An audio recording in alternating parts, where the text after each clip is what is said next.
നമസ്കാരം. Welcome to Geetha's ഭക്തിഗീതം. One day one ശ്ലോകം. Srimad Mahabhagavatam 599th day.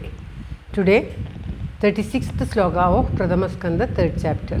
For details please see the description box. Geetha's Bhakthigeetham ഒരു ദിവസം ഒരു ശ്ലോകം. ശ്രീമദ് മഹാഭാഗവതം ഇന്ന്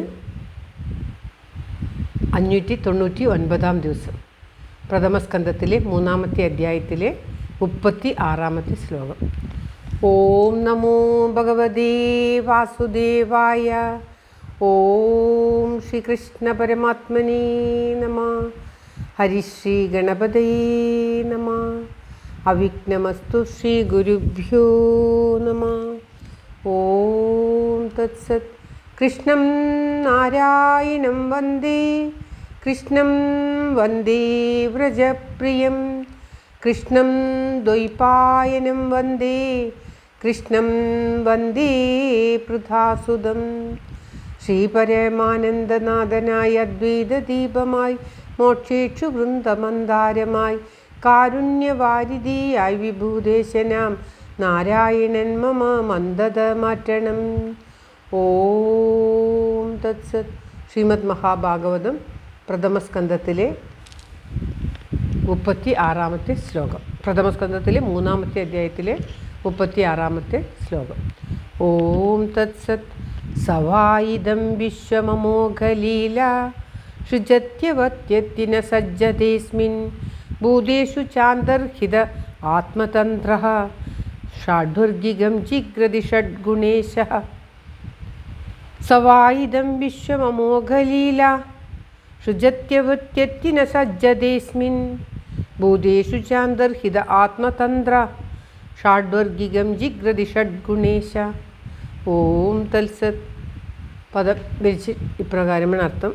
സ എന്ന് പറഞ്ഞാൽ തന്നെ, വാ സ വാ അവൻ തന്നെ, ഇതം ഇപ്രകാരം,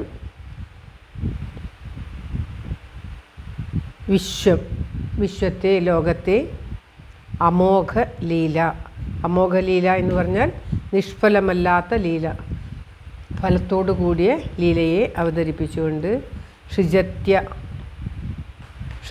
സൃജതി എന്ന് പറഞ്ഞാൽ സൃഷ്ടിക്കുക, അവധി രക്ഷിക്കുക, അത്തി സംഹരിക്കുക. അതായത് ലോകത്തെ സൃഷ്ടിച്ച് സംഹരിച്ച് രക്ഷിച്ച് സംഹരിക്കുക. സൃജതി അവധി അത്തി. സൃജതി അവധി അത്തി ഈ 3 വാക്കുകൾ കൂടിയാണ് സൃജത്യവത്യത്തി. ന ഇല്ല, സജ്ജതേ സജ്ജതേ എന്ന് പറഞ്ഞാൽ ബന്ധിക്കുന്നു. ന സജ്ജതേ എന്ന് പറഞ്ഞാൽ ബന്ധിക്കുന്നില്ല. അസ്മിൻ ഇതിൽ, ഭൂതേഷു ഭൂതങ്ങളുടെ, അതായത് ഭൂതങ്ങളിൽ ജീവജാലങ്ങളിൽ, അന്തർഹിത മറഞ്ഞിരിക്കുന്നവനായിട്ട്, ഭൂതങ്ങളിൽ ജീവജാലങ്ങളിൽ മറഞ്ഞിരിക്കുന്നവനായിട്ട്, ആത്മതന്ത്ര ആത്മതന്ത്ര എന്ന് പറഞ്ഞാൽ സ്വതന്ത്രനും ആയിട്ടുള്ളവൻ, ആത്മാവിൽ നിന്നും സ്വതന്ത്രനായിട്ടുള്ളവൻ, ആത്മതന്ത്ര സ്വതന്ത്രനും. ഷാഢ്വർഗികം എന്ന് പറഞ്ഞാൽ 6 ഇന്ദ്രിയങ്ങളുടെയും വിഷയത്തെയാണ് ഷാഢ്വർഗികം എന്ന് പറയുന്നത്. ജിഗ്രതി ഘ്രാണിക്കുന്നു, മണക്കുന്നു. ഷഡ്ഗുണേശ ഷഡ്ഗുണേശ എന്ന് പറഞ്ഞാൽ 6 ഇന്ദ്രിയങ്ങളുടെയും നിയന്താവായിട്ട്, 6 ഇന്ദ്രിയങ്ങളുടെയും നിയന്താവായിട്ട് 6 ഇന്ദ്രിയങ്ങളെയും വിഷയത്തെ ഘ്രാണിക്കുന്നു. നിയന്ത്രിക്കുന്നതും ഘ്രാണിക്കുന്നതും ആ പരമാത്മാവ് തന്നെ എന്നാണ് പറയുന്നത്. കഴിഞ്ഞ ലീലയിൽ ഈശ്വരനും ജീവനും ജന്മകാരണം മായയാണ് എന്ന് പറഞ്ഞു.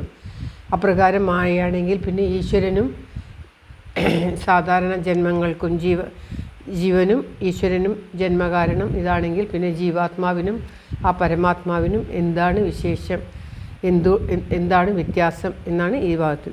ഈശ്വരൻ്റെ സൃഷ്ടിയാദി ലീലകൾ സഫലങ്ങളാകുന്നു.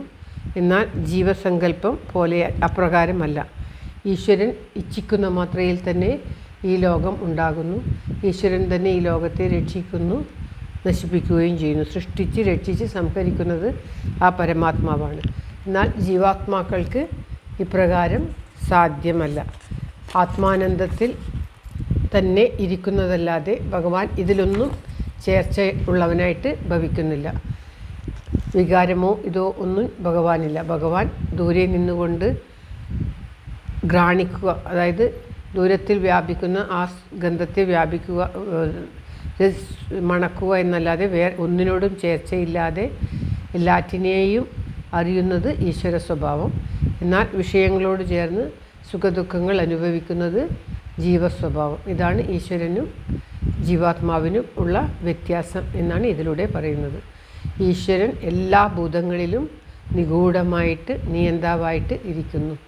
ഈശ്വരൻ ഉള്ളതുകൊണ്ടാണ് ജീവാത്മാവിന് നിലനിൽപ്പ്. എന്നാൽ ഈശ്വരൻ ജീവാത്മാവിൻ്റെ കർമ്മങ്ങളിലും ഇതിലും ഒന്നും ചേർച്ചയില്ലാത്തവനായിട്ട് ദൂരെ നിന്ന് നിയന്ത്രിക്കുന്നവനായിട്ട് മാത്രം ഭവിക്കുന്നു എന്നാണ് ഈ ശ്ലോകത്തിലൂടെ പറഞ്ഞു തരുന്നത്. ശ്ലോകം ഒരിക്കൽ കൂടി. സവാ ഇദം വിശ്വമമോഘലീല സൃജത്യവത്യത്തിന സജ്ജതേസ്മിൻ ഭൂതേഷു ചാന്തർഹിത ആത്മതന്ത്ര ഷാഡ്വർഗികം ജിഗ്രതി ഷഡ്ഗുണേശ. ജിഗ്രതി എന്ന് പറഞ്ഞാൽ ഘ്രാണിക്കുക, മണക്കുക. ഷഡ്ഗുണേശ. ഓം തത്സത്. സർവത്ര ഗോവിന്ദനാമ സങ്കീർത്തനം. ഗോവിന്ദ ഗോവിന്ദ. എല്ലാവരുടെയും നന്മയ്ക്കും ആയുരാരോഗ്യ സൗഖ്യത്തിനുമായി പ്രാർത്ഥിച്ചുകൊണ്ട് ഭഗവത് സമക്ഷം ഈ ശ്ലോകം സമർപ്പിക്കുന്നു. Geetha Rajan. Thank you for watching. All the best. Have A very very nice day. God bless you. ദൈവം അനുഗ്രഹിക്കട്ടെ. എല്ലാവർക്കും എല്ലാവിധ ആയുരാരോഗ്യ സൗഖ്യവും നന്മയും ഉണ്ടാകട്ടെ. ഓം തത്സത്.